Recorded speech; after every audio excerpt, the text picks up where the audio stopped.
자, 오늘 우리에게 주시는 말씀을 받습니다. 로마서 13장 1절에서 7절까지 말씀을 이제 받겠습니다.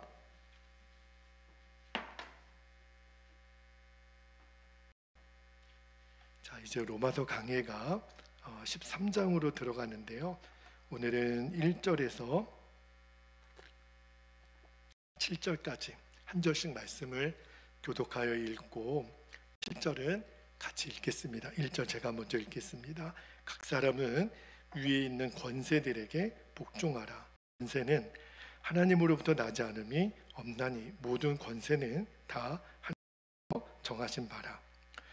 그러므로 권세를 거스리는 자는 하나님의 명을 거스림이니 거스르는 자들은 심판을 자취하리라. 3절 다스리는 자들은 선한 일에 대하여 두려움이 되지 않고 악한 일에 대하여 되나니 내가 권세를 두려워하지 아니하려느냐. 선을 행하라. 그래야 그에게 칭찬을 받으리라. 그는 하나님의 사역자가 되어 내게 선을 베푸는 자니라. 그러나 내가 악을 행하거든 두려워하라. 그가 공히 칼을 가지지 아니하였으니 곧 하나님의 사역자가 되어 악을 행하는 자에게 진노하심을 따라 보응하는 자니라. 5절 그러므로 복종하지 아니할 수 없으니 진노 때문에 할 것이 아니라 양심을 따라 할 것이라. 너희가 조세를 바치는 것도 이로 말미암이라. 그들이 하나님의 일꾼이 되어 바로 이 일에 항상 힘쓰느니라. 7절 같이요. 모든 자에게 줄 것을 주되 조세를 받을 자에게 조세를 바치고 관세를 받을 자에게 관세를 바치고 두려워할 자를 두려워하며 존경할 자를 존경하라.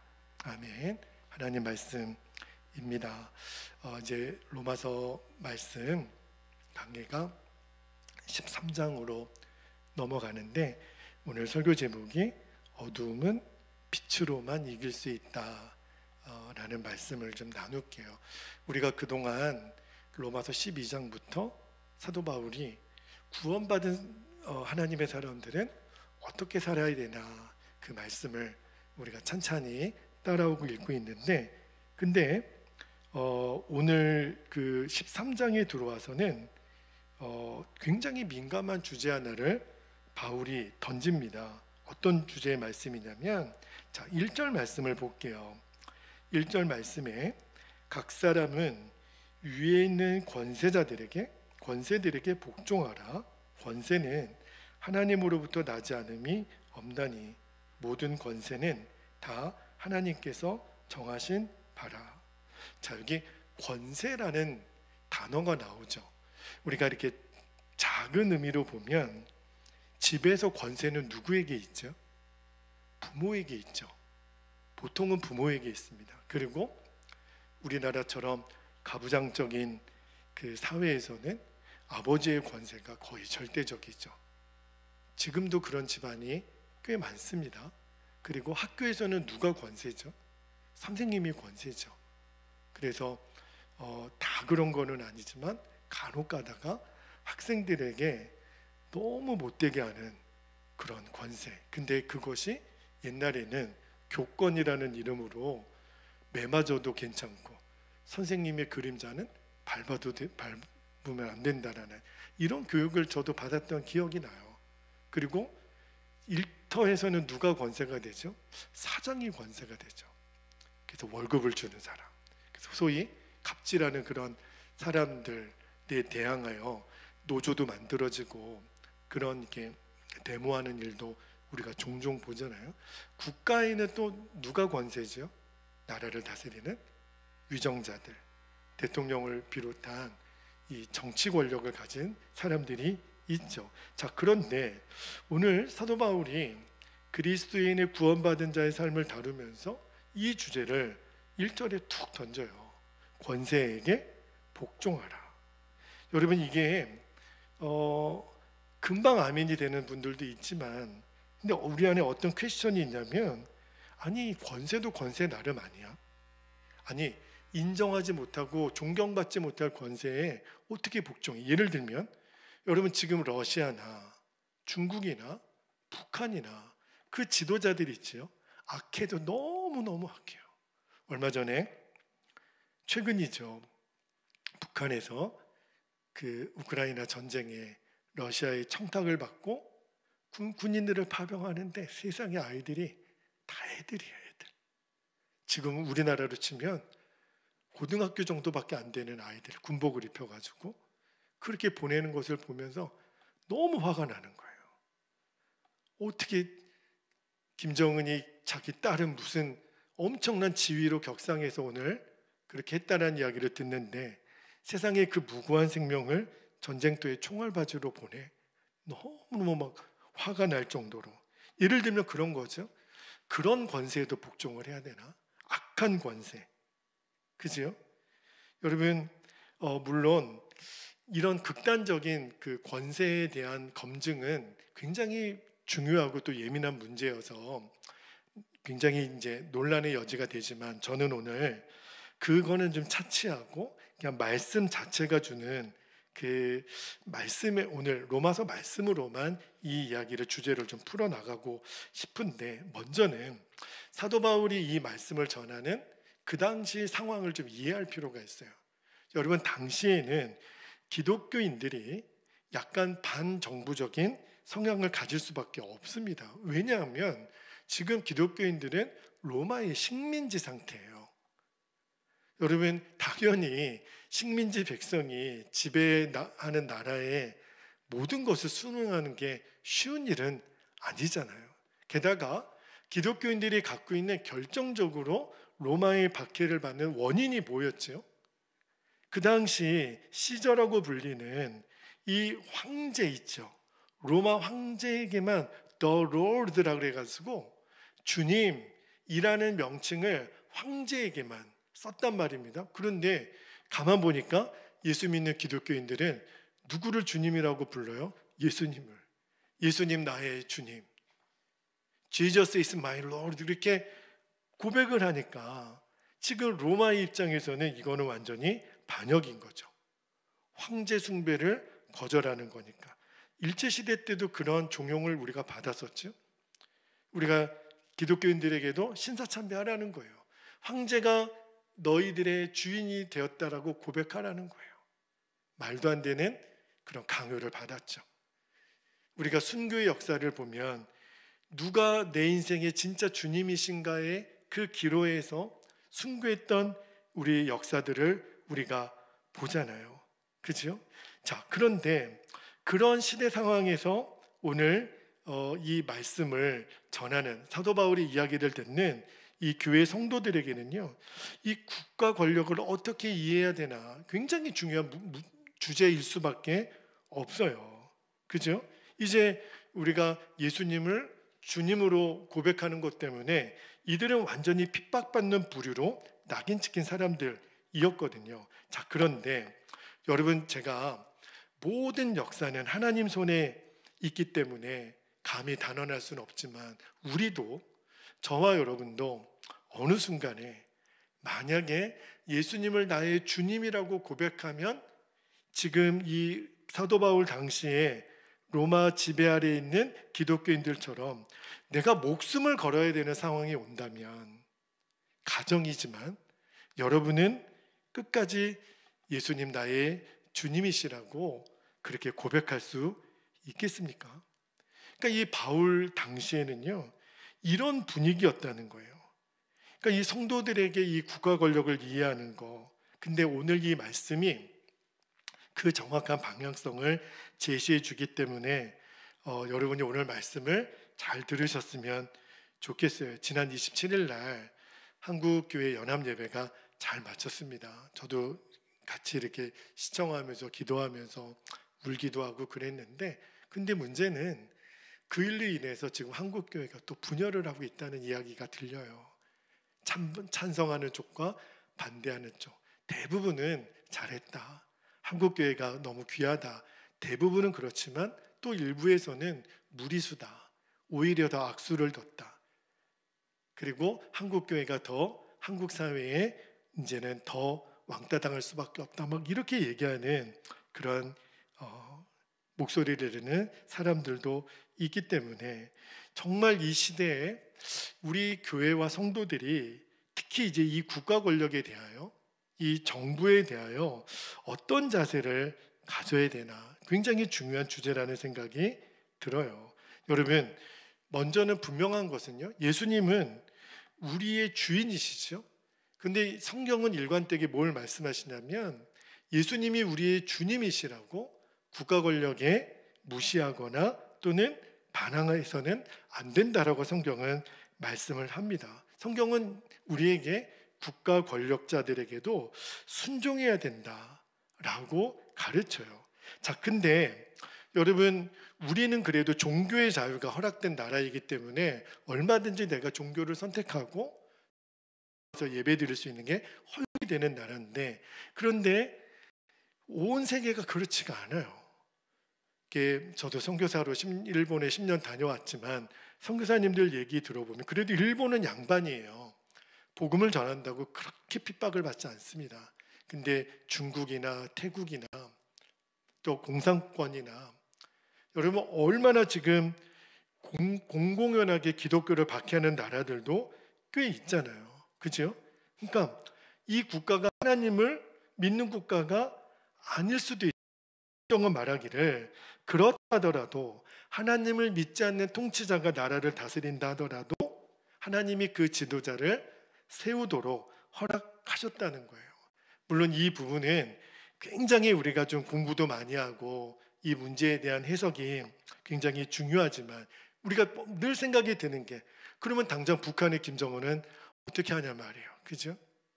그분도 하나님이 허락하신 게 그러면 문제가 된다고 우리는 생각을 하니까. 근데 이거는요, 여러분 누구의 개인의 견해가 아니라 성경이 하나님의 허락하심이 없는 권세는 없다라는 거. 이게 무슨 뜻이냐면 어떤 의미에서 그 말씀 하나님은 악을 허용한다라는 의미가 아니에요. 그렇게 오해하면 안 됩니다. 4절 말씀을 한번 볼게요.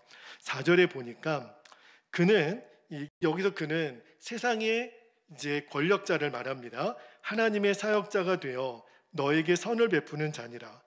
여기서 그는 하나님을 그런데 하나님의 사역자라고 이 부분을 세번역 성경으로 읽어보면 이렇게 묘사를 하더라고요. 한번 볼게요.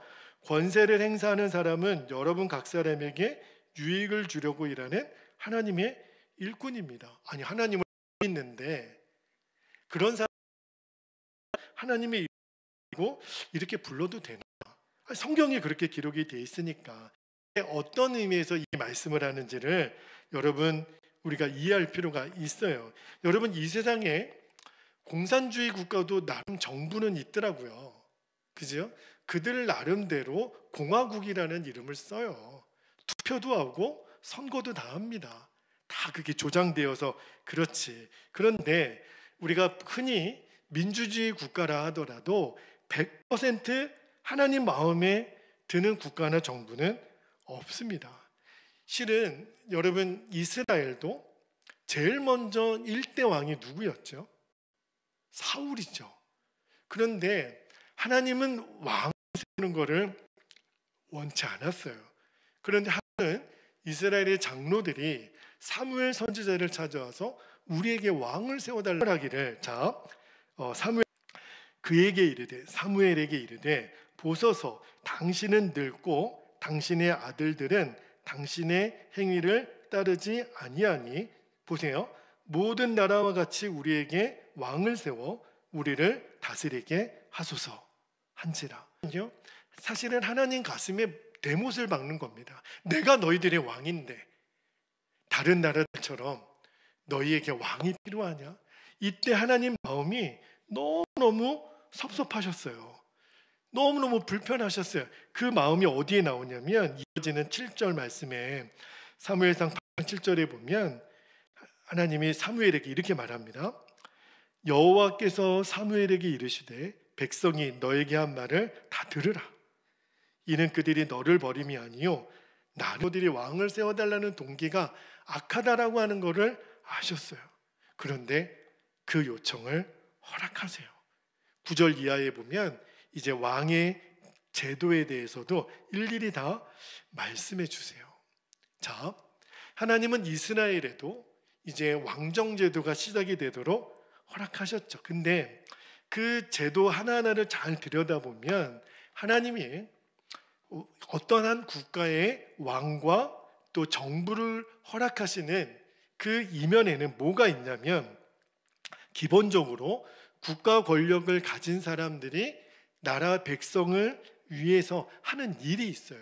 그게 뭐냐면, 여러분, 우리나라 헌법에도 국가법에도 명시되어 있는 게 뭐냐면, 이 민족은요, 이 모든 국가 권력을 다스리는 자들은 이 나라를 안전하게, 이 나라에 사는 국민들을 안전하게 살도록 그 질서를 유지하는 기능을 모든 국가는 다 하게 되어 있습니다. 여러분, 이 세상에서 제일 믿지 못할 거짓말쟁이 중에 거짓말쟁이가 누구죠? 국회의원이래요. 초등학교 아이들도 알더라고요. 이 세상에서 제일 거짓말쟁이가 누굴까 그러면 아이들이 국회의원이요. 선거하기 전하고 당선되고 나면 말이 너무 바뀌어요. 그런데 그런 어떤 정치 권력의 욕심을 갖고, 그죠?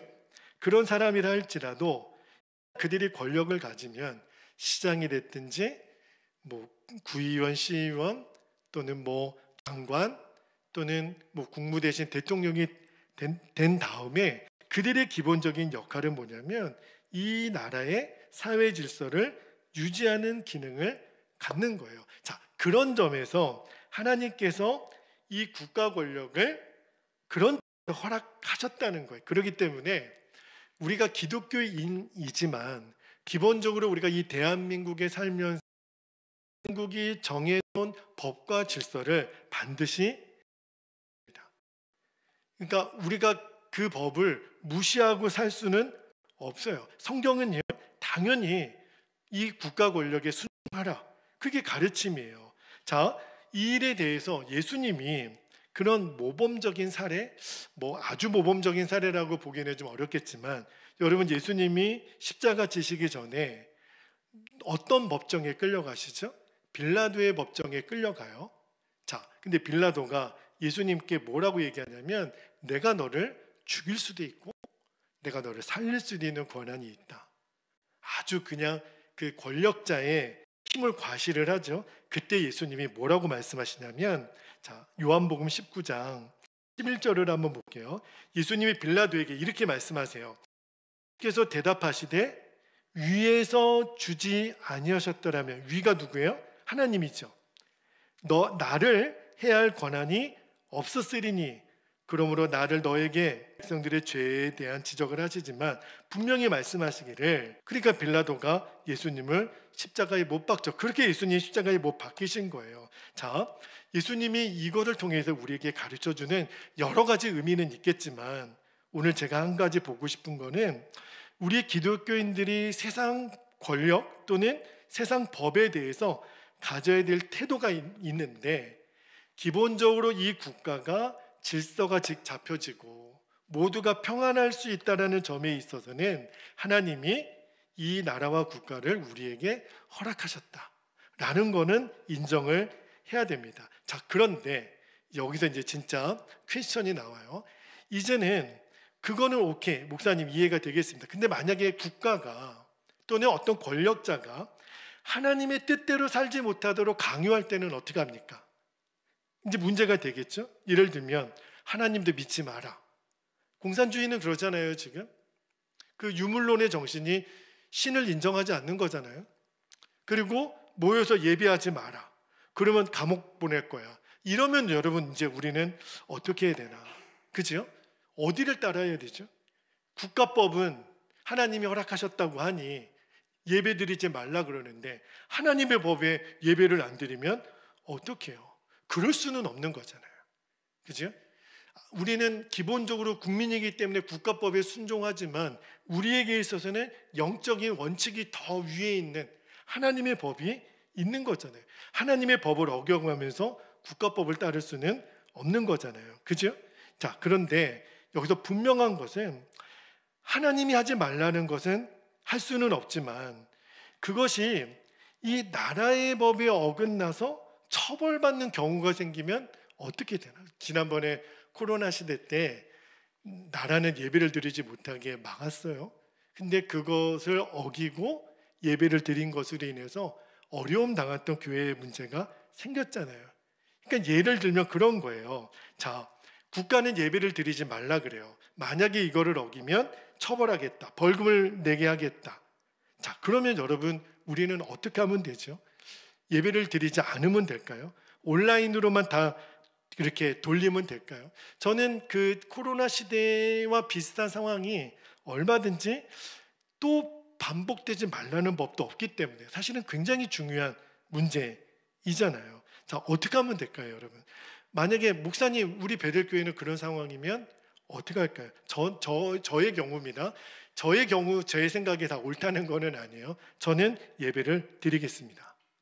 그리고 국가에서 처벌을 원하는 그 대가를 지불하겠습니다. 만약에 그로 인해서 대표자가 감옥에 극단적인 상황이에요. 감옥에 가야 된다고 그러면 제가 가겠습니다. 여러분 걱정하지 마세요. 저만 갈 거예요. 그리고 벌금을 내라 그러면 벌금 내리겠습니다.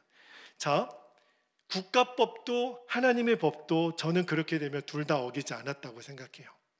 하나님은 예배하라고 했어. 우리는 예배했고, 국가가 정해놓은 법, 예배드리면 벌금을 내겠다. 그럼 대가 지불을 하겠다. 그죠? 그러면 저는 기꺼이 대가 지불을 하겠어요. 법을 어긴 게 아니에요. 여러분,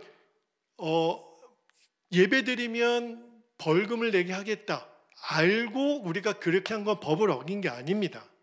우리는 법을 지킨 거예요. 그 법에 의해서 처벌을 받은 거니까. 그래서 사실은 순교자가 그래서 나오는 거잖아요.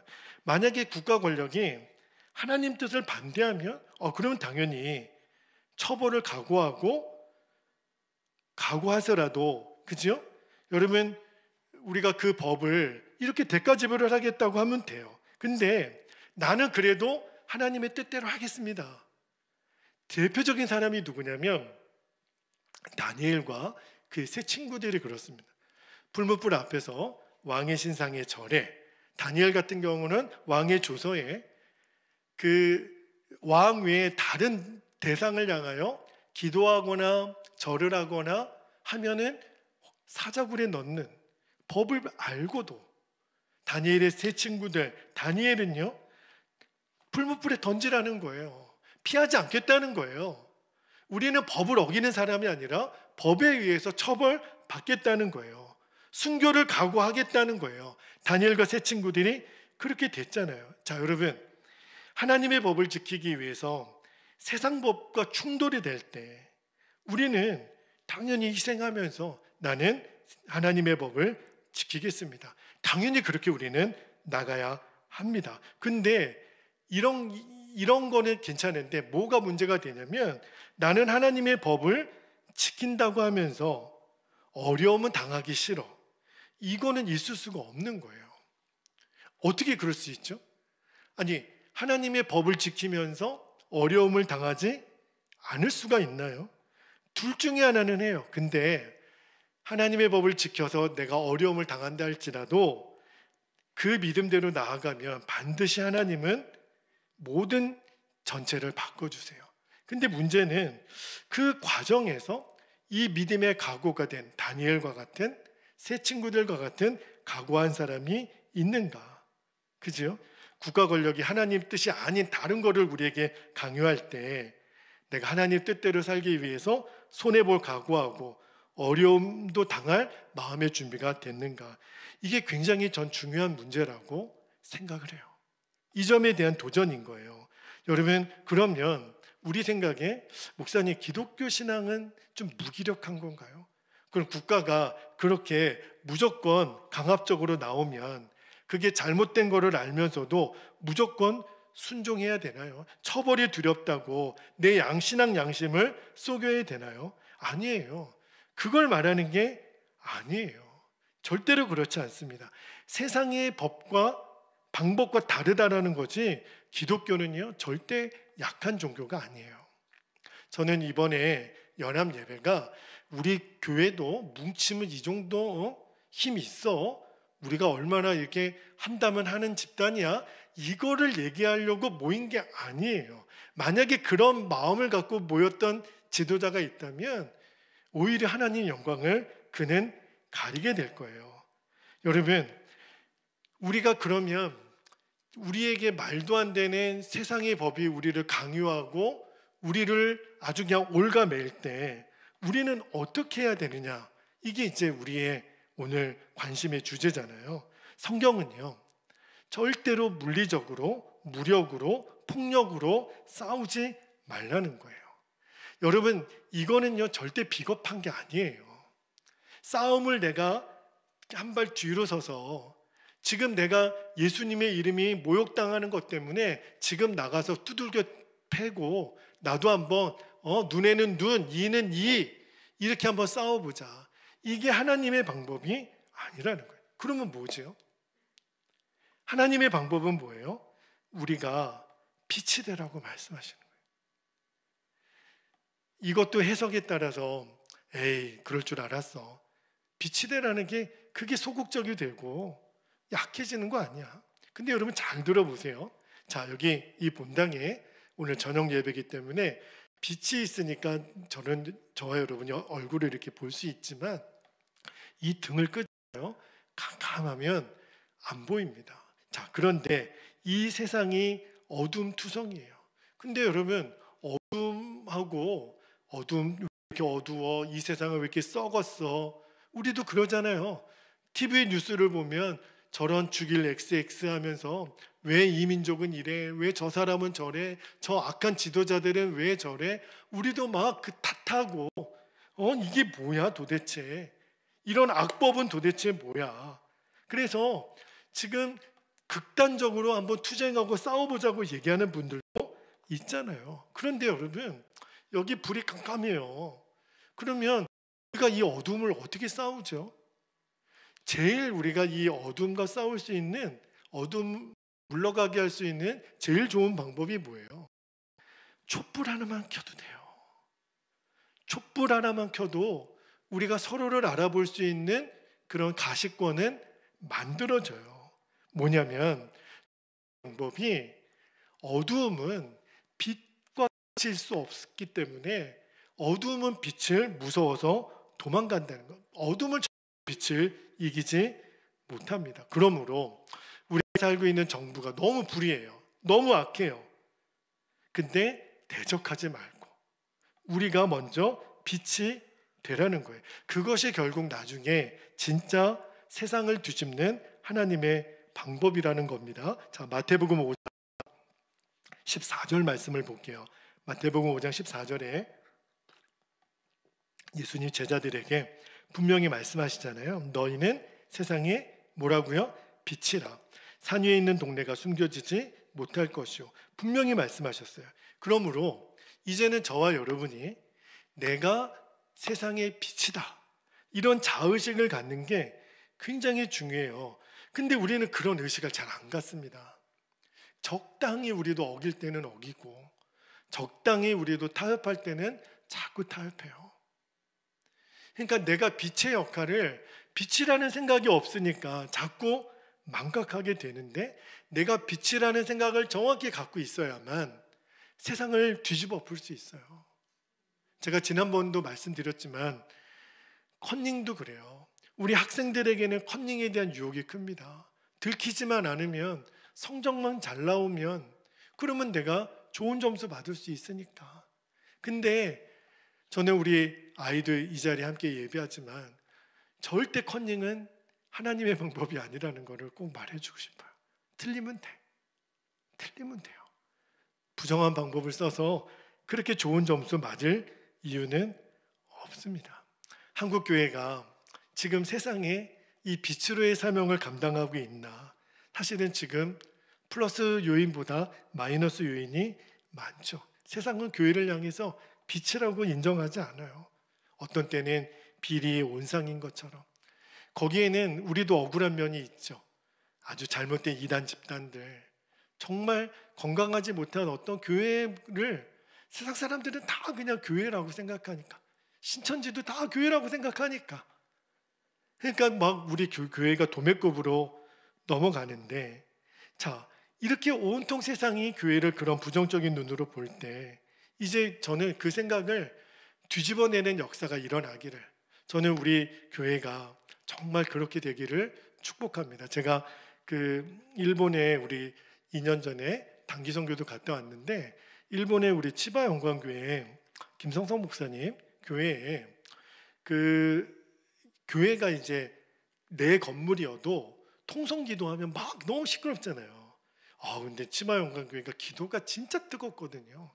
그냥 완전히 막 통성기도 들어가면 막 건물이 휘청거릴 정도로 데시벨이 굉장히 높은데 옆 건물에 있는 청년이 민원을 넣은 거예요. 경찰에 신고를 한 겁니다. 내가 이놈의 교회가 옆에 있어서 시끄러워서 잠을 못 자겠다. 그래서 이제 막 민원을 넣고 교회를 막 공격했다는 거예요. 그래서 목사님이 이제 가서 조서도 쓰고 조심하겠다. 그리고 볼륨을 반으로 줄이겠다. 근데 볼륨을 줄이니까 기도의 맛이 안 나더래요. 그래서 조금씩 더 높이니까 또 계속 신고가 들어오고, 야, 이거 진짜 어떻게 해야 되나. 뭘 그렇게 크게 들리는 것도 아닌데 본인은 그렇게 자꾸 교회를 물고 늘어지니까. 근데 끝까지 그에게 선대하고 잘못했다고 그러고 갖출 수 있는 예의 다 갖추고 선물도 주고, 그분이 주일날 교회로 온 거예요. 진짜 이겼구나. 저도 그런 유혹이 있거든요. 만약에 우리 교회를 상대로 악하게 대하는 것을 볼 때, 그래?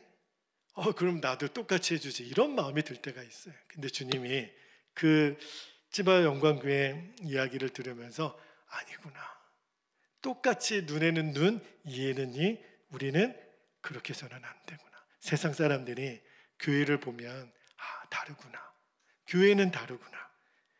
기독교인들을 봐봐, 저렇게 사는 거지. 우리가 가족 전도를 위해서도 기도하고 이웃 전도도 친구들을 위해서도 기도하지만 어떤 경우에는 이제 더 이상 말로는 안 되는 것 같아요. 그죠, 여러분? 말로 해서 될 것 같았으면 진작 됐겠죠. 그럼 어떻게 전도를 하죠? 결국은요, 이제 그들이 우리가 복음을 전하는 우리를 보고 다르구나, 진짜 다르구나, 이거 보여주는 것밖에는 없잖아요. 로마가 기독교인들을 그렇게 핍박했어요. 종으로 삼고 노예로 삼고 여인들을 겁탈하고 자기들 세컨 그런 몹쓸 짓들을 하고 부인으로 삼고.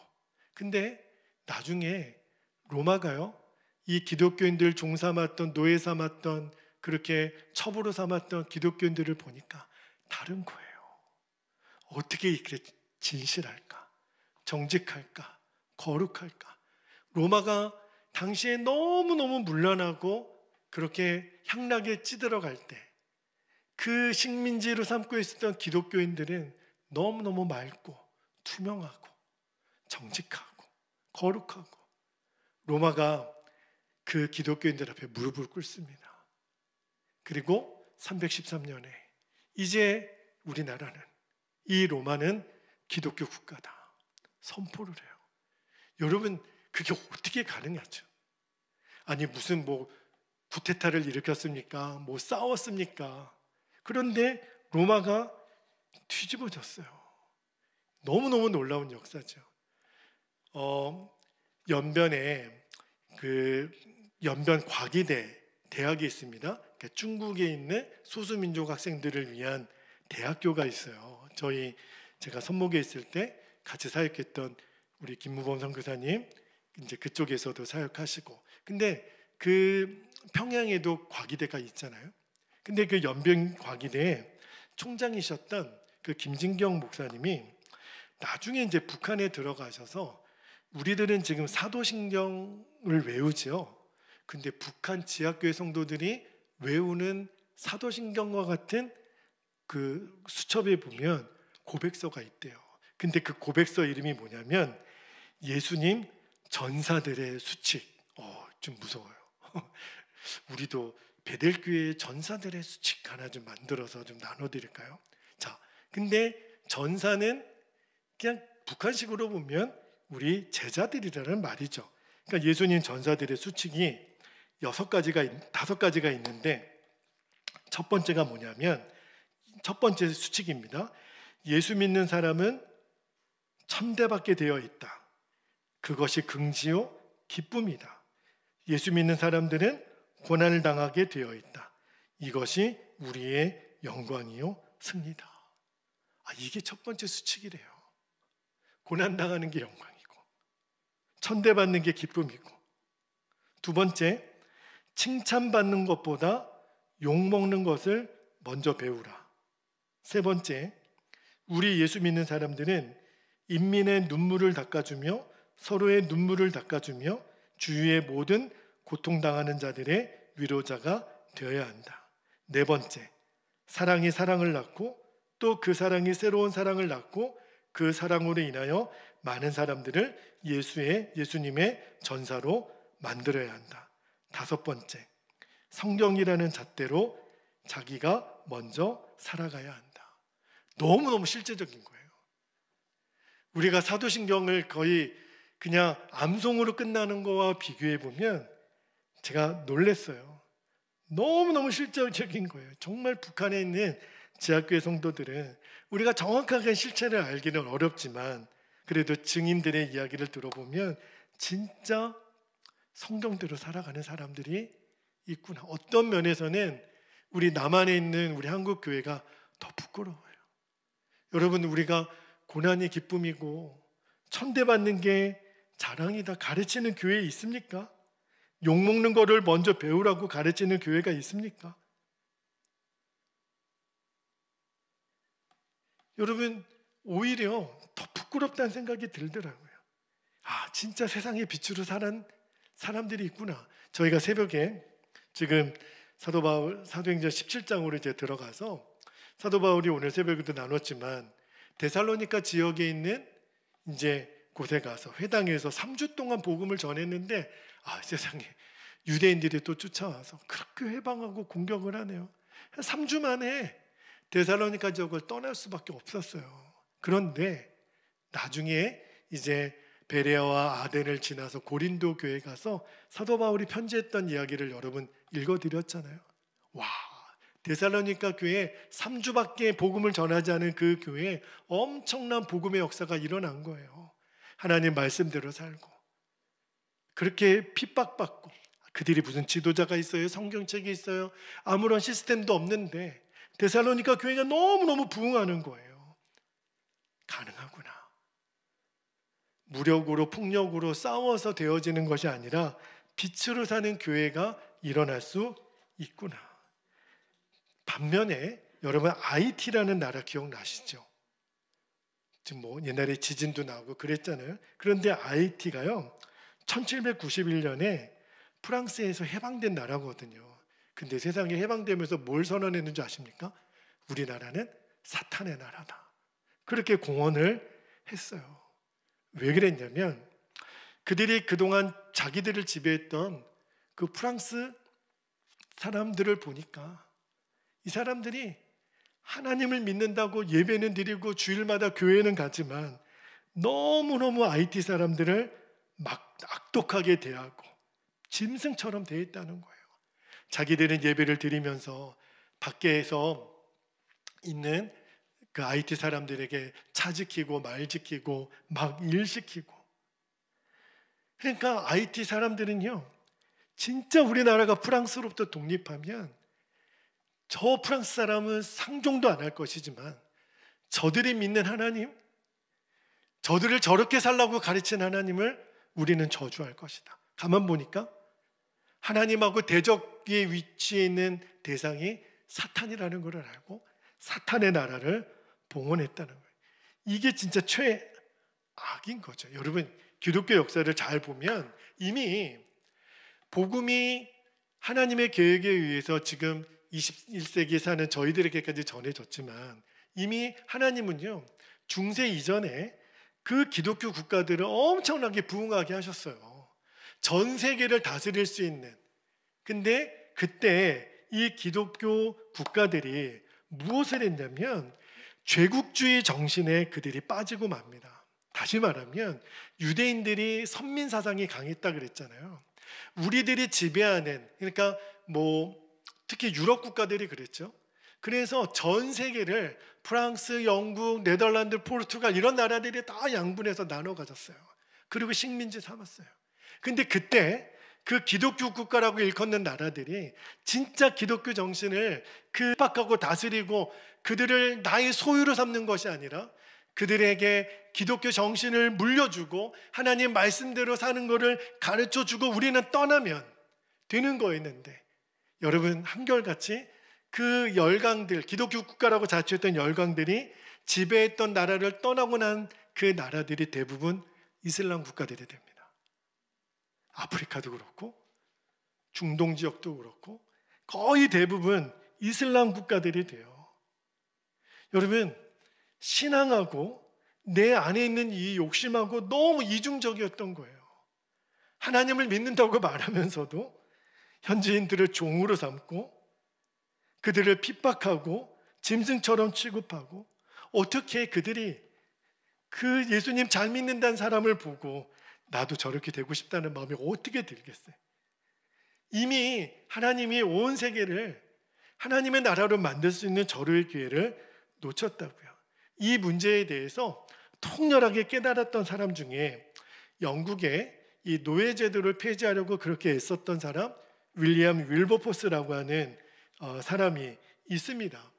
이분이 1759년에서 1833년까지 살았던 분인데 영국의 노예제도를 이제 폐지를 해요. 당시에 여러분 깜짝 놀랐어요. 지금 요즘 대한민국은 뭐 삼성이나 이런 대기업들이 먹여 살린다는 이야기가 있는데, 그때 당시에 영국의 국고에 실제예요. 3분의 1이 이 노예 무역을 통해서 채웠다는 거예요. 이해가 안 되시죠? 그 식민지 나라에서 사람들을 사다가 사고 팔고 이걸로 나라 살림의 3분의 1을 충당을 했다는 거예요. 이게 뭘 말하는 거냐면 총체적으로 왕족, 귀족, 정치인, 군인 다 이 노예 제도를 통해서 이익을 누렸다는 거죠. 근데 윌리엄 윌버포스가 이거는 하나님의 뜻이 아니다, 노예 제도는 폐지해야 된다, 자기 주신 사명으로 깨달아서 혼자서 이제 그 국회에 나아가서 노예 무역 제도를 폐지하는 법안을 상정을 합니다. 근데 국가가요, 콧방귀도 안 끼는 거죠. 혼자서 뭘 한다고. 그리고 오히려 윌리엄 윌버포스를 반국가 주동자로 몰아세웁니다. 지금 우리가 누리는 이익이 얼만데 저 사람이 쓸데없는 짓을 한다고 완전히 궁지로 몰아버리죠. 그러니까 여러분, 지금 이것이 만약에 우리의 상황이라면 지금 우리나라를 먹여 살릴 3분의 1의 재정이 이걸로 확보가 돼요. 근데 노예 무역 이제 하지 맙시다, 이렇게 제안을 한다면 우리가 손해를 보고 이익을 포기하더라도 이거는 반드시 폐지해야 됩니다, 이렇게 말할 수 있는 용기가 저와 여러분에게는 있을까요? 저는 윌버포스의 이야기를 들으면서 보통 분이 아니시다. 저는 가끔 가다가 이렇게 그 연예인들이 이렇게 나와서 이렇게 좀 뭐 토크쇼 할 때 보면 정말 소신 있고 내가 연예인이지만 어떤 사회의 어떤 위치에 있지만 하나님의 말씀으로 담대하게 살아가는 것을 담대하게 증언하는 사람들을 봤어요. 너무너무 멋있더라고요. 그 뉴키즈 같은 데 보면 진짜 예수 믿는 사람 중에 저는 뭐 최수종 씨나 차인표 씨나 너무너무 저는 개인적으로 도전이 많이 됐어요. 그런데 이 윌리엄 윌버포스처럼 나도 그렇게 할 수 있을까? 근데 결국은요, 윌리엄 윌버포스가 그 일을 해냅니다. 처음에는 너무 힘들었다 그래요. 너무 썩었으니까. 여러분, 계란으로 바위를 쳐보세요. 바위가 깨집니까? 내가 계란 같은 거예요. 포기하자. 그래서 수도원으로 들어갔는데 그때 존 뉴턴 목사님이 찾아오죠. 윌리엄 포스에게, 여보게, 당신이 있을 자리는 여기가 아니라고. 당신의 성직은 수도원에 들어오는 것이 아니고 국회라고. 국회가 당신의 성직이라고 이렇게 용기를 줘요. 그리고 다시 국회로 들어가서 결국은 영국의 노예무역제도가 폐지됩니다. 그 폐지가 선언되는 다음 날 윌리엄 윌버포스가 죽죠. 근데요, 여러분, 왜 제가 이야기를 드리냐면 이 윌리엄 윌버포스의 노예무역제도가 폐지하는 게 누구에게 영향을 주냐면 미국에 있는 에브라함 링컨에게 영향을 줘요. 그래서 링컨이 무슨 일을 해요? 흑인 노예제도를 해방시키잖아요. 그 전쟁의 아픔을 겪고서라도. 그러니까 이 시대에 20세기의 인종차별 문제의 기본적인 뿌리가 그때 해결이 됐다고 그러잖아요.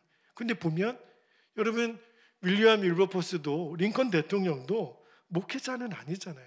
여러분 중에 나중에 이제 목회 일을 선교사나 이런 일을 할 수도 있겠지만 대부분은 여러분들은 평신도로 살아가실 거예요. 그런데 여러분도 그 살아가는 삶의 자리에서 감당해야 될 몫이 있다는 거예요. 그게 뭐냐면 내가 빛으로 살아가는 거예요. 여러분, 빛으로 살아가는 게 좀 막연하게 들리십니까? 손정등 들고 다니라는 말 같아요. 아니잖아요. 그러면 빛으로 사는 거는 어떻게 사는 건가? 내가 진짜 예수님 주인으로 모시고 사는 거예요.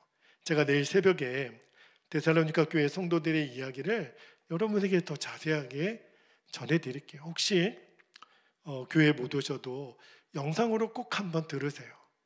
여러분, 데살로니가 교회 성도들이 복음을 듣고 3주 만에 그렇게 위대한 교회로 살 수 있었던 이유는 뭐죠?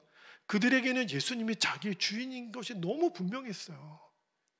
여러분, 예수님이 내 주인 된다는 거 입으로만 하는 게 아니라 진짜로 그렇게 믿고 사는 사람들 찾아보기가 너무 어렵습니다. 말로는 예수님 주인이라고 하지만 내가 선택하고 말하고 행동하는 걸 보면 다 자기 자신이 주인인 거예요. 여러분, 예수님이 주인 된 사람이 누굽니까? 내가 예수님과 함께 십자가에서 죽고 내가 예수님의 생명으로 사는 것이 정확한 사람. 그러니까 빛이 되려고 노력하는 것이 아니라 예수님의 생명이 내 생명이 되는 것이 분명하면 예수님 그분이 빛이시니까 내 안에 빛이신 예수님이 계시기 때문에 빛나는 거예요. 내 원래 자체 마준철이 빛이 나는 게 아니라 내 안에 계신 예수님이 빛으로 드러나시는 것. 예수님이 내 생명이 되시는 것을 정확히 붙잡은 사람을 통해서 주님이 이 세상을 진짜 변화시키는 빛의 역사로 일으키시겠다는 거예요. 어둠은요, 빛을 감당할 수 없어요. 저와 여러분에게 원래 있었던 빛이 아니라 우리 안에 오신 예수님으로 인하여 드러나는 그 빛. 그죠? 그래서 그거를 위해서 한 가지만 여러분에게 좀 부탁을 드리고 기도하고 싶은 게 있는데, 우리가 정말 세상의 빛이 되기를 원한다면 그래서 우리가 연합이 필요합니다. 저는 윌리엄 윌버포스가 혼자서 그 일을 다 한 줄 알았어요. 근데 아니더라고요. 나중에 그가 클래펌이라고 하는 믿음의 공동체가 있어요. 저에게는 지금 예수 동행 운동이라고 하는 한국 교회의 진짜 그 거슬러 올라가는 연어들과 같은 정말 믿음으로 살고자 하는 예수 동행 운동의 연합 그 체에 저희도 함께 그 일을 감당하고 있는데, 저는 그런 생각이 들더라고요. 그 클래펌이라고 하는 그 윌버포스가 그 공동체에 이제 멤버가 되어서 정신이 뭐냐면 하나님 뜻대로만 우리는 살아가자. 그 예수 믿는 북한에 있는 성도들의 예수 전사들의 수칙과 같이 어떠한 일이 있어도 이념이나 사상이나 모든 인정이나 다 뛰어넘어서 우리는 하나님 말씀대로 살아가자. 그래서 모여서 간증하고 기도하고 매일 삶을 나누고, 저희가 지금 매일 일기를 나누면서 서로 붙들어주고 격려하고 세상과 타협하지 않도록 우리가 매일 그렇게 돕는 역할들을 감당하고 있거든요. 그런 의미에서 여러분, 오늘 이렇게 함께 모여 예배하는 우리 베들교회 공동체가 너무 귀합니다. 여러분의 선택이 너무너무 중요해요. 여러분이 앞으로 빛으로 살기 위해서는 이 공동체가 반드시 필요합니다. 그렇죠?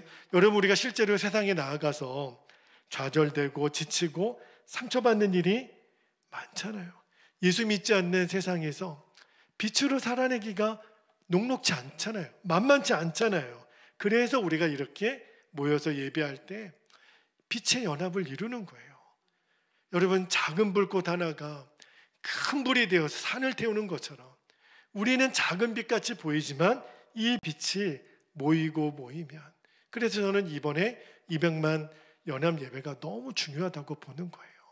우리 때는 너무 작은 빛처럼 보였지만 이런 우리가 연합하여 모이니까 큰 빛이 된 것처럼 여러분, 하나님은 하나님 나름대로 다 역사하는 방법이 있더라고요. 결국은요, 하나님 뜻대로 세상은 갑니다. 우리 이러다가 이 세상에 종말이 오는 거 아니야? 아니에요. 모든 역사는 하나님 다스리세요. 지금도 하나님의 허락하심이 아니면 일어나지 않아요. 우리가 다 알 수 없지만 천사가 하는 일을 우리가 다 어떻게 알겠어요? 그렇죠? 우리가 순종하는 것은 하나님이 오늘 그렇게 말씀하시니, 바울이 왜 국가 권세들에게도 순종하라, 이 말씀의 의미를 여러분 정확히 알아야 합니다. 하나님이 지금 쓰시고자 하는 사람을 찾는 거예요. 다니엘과 세 친구들처럼, 마틴 목사님처럼 하나님의 사람들을 지금 찾고 계세요. 그리고 그 공동체로 주님은 모이게 하십니다. 주여, 내가 빛이 되고 우리의 모임이 빛의 연합이 되어서 이제 이 민족을 뒤집을 수 있는 그러한 역사를 우리를 통하여 이루어 주시도록 이 시간에 우리 함께 기도하기를 원합니다. 두 가지 기도 제목을 나누고 기도합니다. 첫 번째는 모든 권세는 하나님의 허락하심으로 인하여 주어졌음을 믿는 거예요. 우리는 다 몰라요. 왜 이런 사람을 하나님을 선택했는지. 지금 미국도 새로운 지도자 선출을 놓고 홍역을 앓고 있잖아요. 우리는 몰라요. 하나님이 다 예비해 놓으셨다고 저는 생각합니다. 그러나 우리가 해야 될 일은 그 또한 하나님의 역사라는 것을 믿는 거예요. 그리고 순종하는 것을 구하는 겁니다. 두 번째는 이제는 세상과 싸워야 될 때가 있어요. 하나님 뜻이 아니니까. 근데 그때 하나님의 뜻대로 하는 빛으로만 이길 수 있다는 걸 우리가 또 믿는 거예요. 무력이나 싸움이나 투쟁이 아니고 우리는 빛으로 이 세상을 이겨냅니다. 우리는 작은 불꽃 같지만 큰 산을 태울 수 있는 하나님의 사람들이거든요. 그렇게 우리를 불러주셨음을 믿고 우리 교회가 빛의 연합체가 되게 해주시도록 이 시간 우리 허락하신 기도 제목을 붙잡고 주님의 이름을 간절히 부르고 통성으로 기도하겠습니다. 주여,